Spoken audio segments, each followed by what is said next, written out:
Good morning. It's another time to flip through the Bible and see what we land on and read it. And I landed in Proverbs today, chapter 15.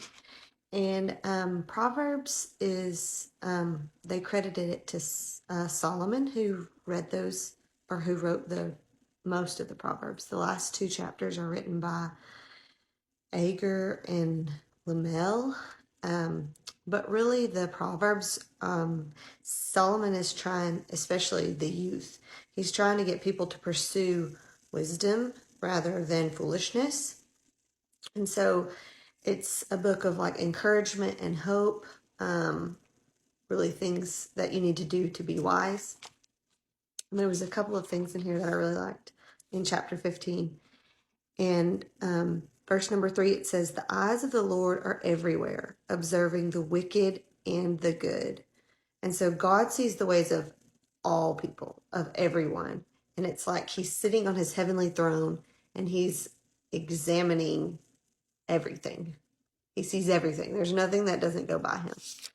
And something that I thought was also interesting is in verse 11, it says Sheol and Abaddon, which is like the underworld, lie open before the Lord. How much more human hearts?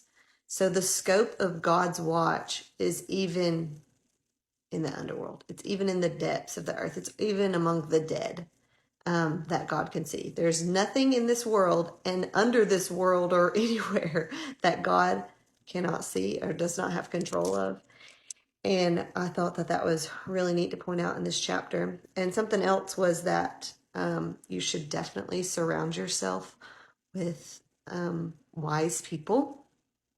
And there's lots of verses in here about seeking good guidance and stuff. But verse number 22 says, "Plans fail when there is no counsel." When you have no one to go to help you direct you down a good path, or if you have no support, it's easier for you to fail. And also in verse 30, it says, "Bright eyes cheer the heart, and good news strengthens the bones." So it's so important to surround yourself with uplifting people, with wise people, follow their lead and their counsel if you're struggling.